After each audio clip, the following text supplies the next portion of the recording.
So this is gonna be into the series that I had the most fun doing, probably of all the videos I've done so far. And that's predicting the future Hall of Fame classes for the NFL. So this is the final one, the final short segment. I'm probably gonna try to speed through so it's less than 14 minutes, less than 13 minutes. But anyways, I projected the class of 2023 anyways, even though I know it's impossible to do it right now because we don't know who's going to retire after this year or retire during the year.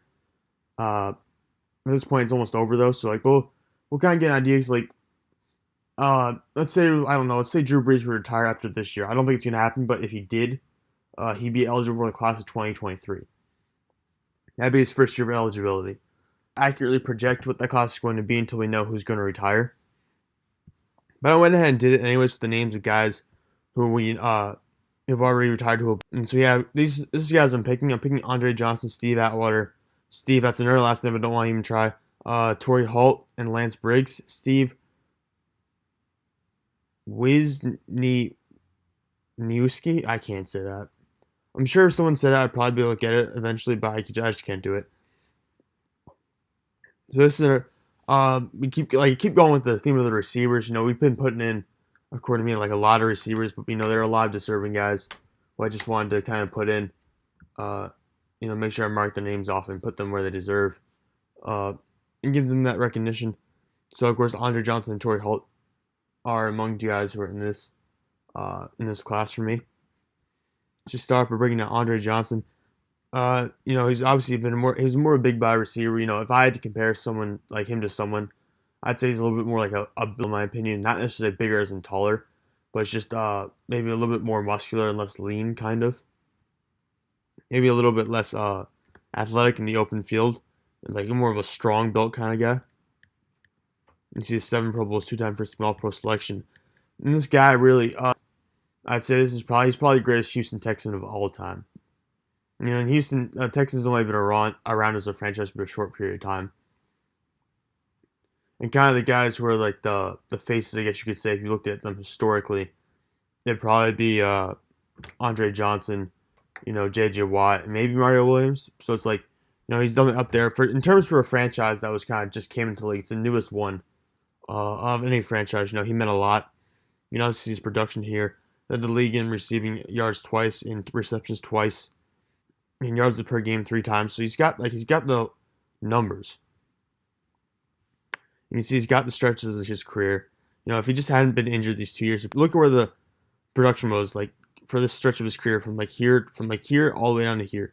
If he hadn't been injured in the 2007 season and the 2011 season, he probably would have added 2 more Pro Bowls. That would have been incredible just for him. Obviously, there was a quick drop off, after the 2014 season. He was 33 at that point. He then left, which in my opinion was another. I'm not sure how much of it was he wanted to leave, how much of it was he was forced to leave, or how much of it was like money. But in my opinion, he should not have left Houston.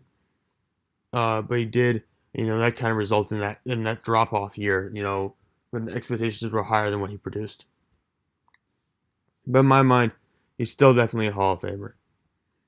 Next, I have Lance Briggs, who is like might not know him. He's actually one of the lesser known guys, in my opinion, from around the NFL. He played with Brian Urlacher for a long period of time, which is why you might not know him. But 7 Pro Bowls, 1-time first team All Pro. And, him and Urlacher are really a combination and a force for the Bears. And he doesn't really get given enough credit, in my opinion, for the success of the Bears over his time being there. You can see from the 2005 season, all Pro Bowls the entire way. You can make an argument he probably should have gotten one. Could have gotten one at least in that 2012 season as well. So you see, the only issue for him is I put him in. He's probably my of everyone I put in the Hall of Fame in this video. He's probably my weakest link. Lance Briggs is probably my biggest, possibly not in guy, because of the numbers don't jump off the page. He's got seven Pro Bowls, only 1 first team All Pro selection, but the numbers don't jump off the page. The Bears don't have any significant wins, and like if you think about like he does 2 second team All Pro selections, but you think about the name Lance Briggs. It just doesn't jump off. It doesn't jump off the page to you. You don't know it necessarily immediately, or at least the common person wouldn't, unlike so many of these other names quickly. I put him in, but like I said, he's probably the weakest link in this entire video. Next, I have Torrey Holt, 7-time Pro Bowler, 1-time first team All Pro, and a member of the greatest show on turf. So obviously he gets the Super Bowl. And I've already put Isaac Bruce in ahead of him, even though Isaac Bruce doesn't have as many accolades. And we already see Orlando Pace and Marshall Faulk and Kurt Warner have already gotten into the Hall of Fame. And if I put Isaac Bruce in, then that makes Torrey Holt last member, or last prolific member of the greatest show on turf not in the Hall of Fame. So I put him in here. You can see obviously just his production, from that 2000 season all the way up into 2007, just straight 1,000-yard years. By far, led the league in receiving yards twice, receptions once. That helps. Yards a game for one time. Gone over the 100-yard mark in yards per game twice. That all adds up. Years in his league. He retired at 33, which is kind of an early age for a lot of receivers now. But he was still producing. He was still a productive guy. Over 7. So he's still still relevant, even though he had fallen off by then, kind of. So my opinion, he's definitely in. He contributed a lot to his team, and just he had a shorter span dominance than Isaac Bruce. Didn't carry on throughout his entire into a 14 or 15 year stretch. But he had a better his peak during these years was probably higher than that of Isaac Bruce and a lot of guys who we talked about. Even looking at Andre Johnson, if we go down and look at him, remember he crossed the 13,000-yard barrier 4 times. And when we think about look what Torrey Holt did, he crossed it 1, 2, 3, 4. He crossed it 6 times. That's just look at how dominant he was in the seasons when he was good and during his prime. So moving on, we have Steve Atwater. This is a guy who's up for the ballot right now, just like Torrey Holt. And he could get in a lot sooner. Honestly, he could get in a lot sooner than 2023. He's definitely deserving of being in. The issue is there's now a safety buildup. There's also John Lynch who's out there right now.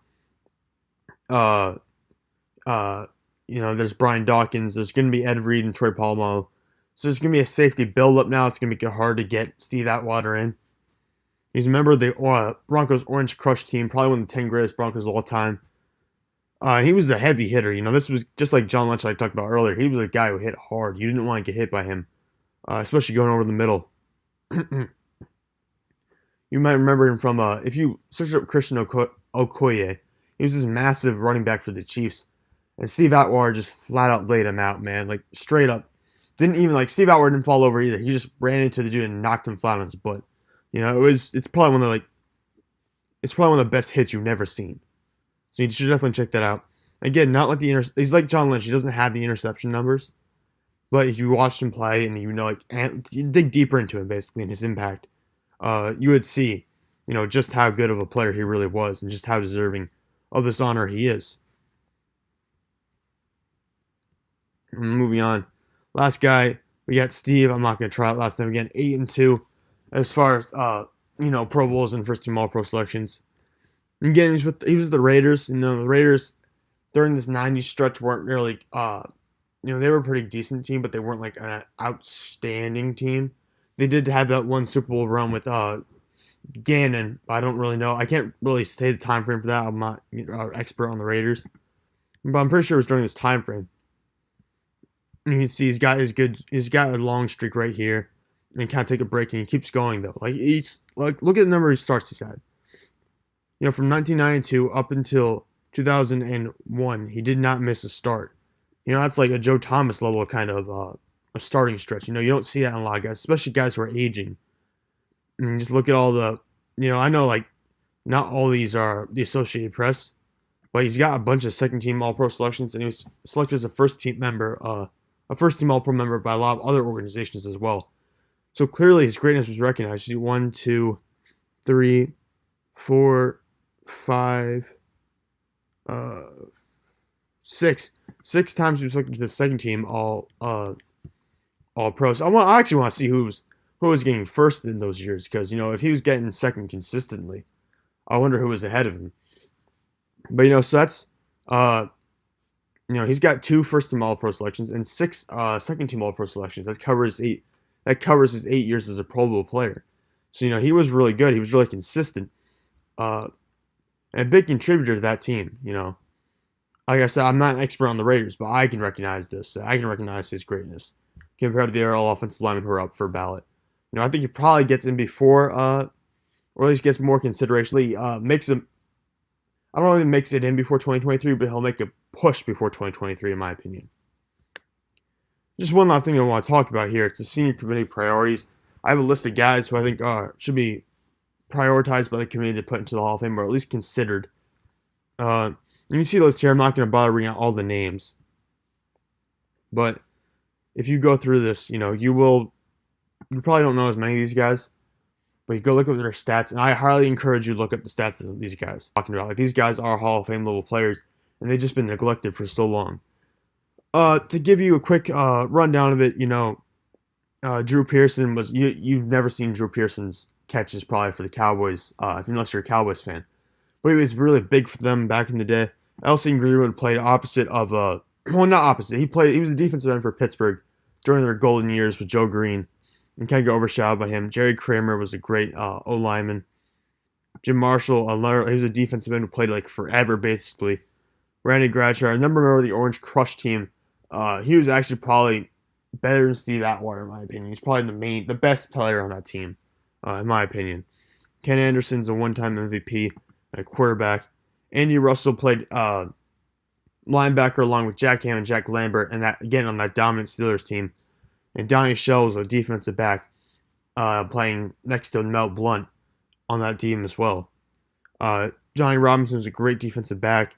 And so was Ken Riley. They just get overshadowed entirely. They are totally deserving of the Hall. Joe Klecko, I know I said I wasn't going to go into detail on these guys, but this is just the information I know on them running off the top of my head. Joe Klecko, my brother's a Jets fan, so I know he was probably the greatest Jets defensive end of all time. And I feel pretty confident saying that. Even though they've had guys like John Abrams played defensive end, and Gastineau set the single-season sack record for a while there, I still feel confident saying it was Joe Klecko. He's probably one of their 10 or probably even 5 best defensive players of all time. So these are guys you should definitely check out. And you should think. I find it crazy that these guys have had to wait so long. It's incredible just some of the numbers they have. Look, this is Johnny Robinson, like I said. Where's his safety stuff? There he is. 57 interceptions, basically. Look at the numbers he put up. 2 times with 10 interceptions. A 7-time Pro Bowler, 16 first-team All-Pro, and he's got a Super Bowl on top of all that. So these are guys you gotta consider, in my opinion, for the Hall of Fame. There are, of course, senior committee members now, but that doesn't mean they should all get in. They all are deserving of this kind of recognition. And it's an injustice to not have these guys in because they're such a part of the game. You can't Phil's history without these guys. Whether you've heard them or not, or heard of them or not, you can't write the NFL's book without including all these guys' names. And they're definitely deserving of the Hall of Fame, and they should be in the Hall of Fame. Look, 65 interceptions, only 1 Pro Bowl. I don't know what you were, only 1 first-team All-Pro selection. Sorry, no Pro Bowls. I don't know what you're looking at. But you go, that's a Pro Bowl year. That's a Pro Bowl year. This is a Pro Bowl year. That's another Pro Bowl year. This is a Pro Bowl year here. These 2 are Pro Bowl years. This is definitely a Pro Bowl year if you get the first-team All-Pro selection. So you gotta go out there and you gotta find these guys because trust me, they're worthy of the Hall of Fame.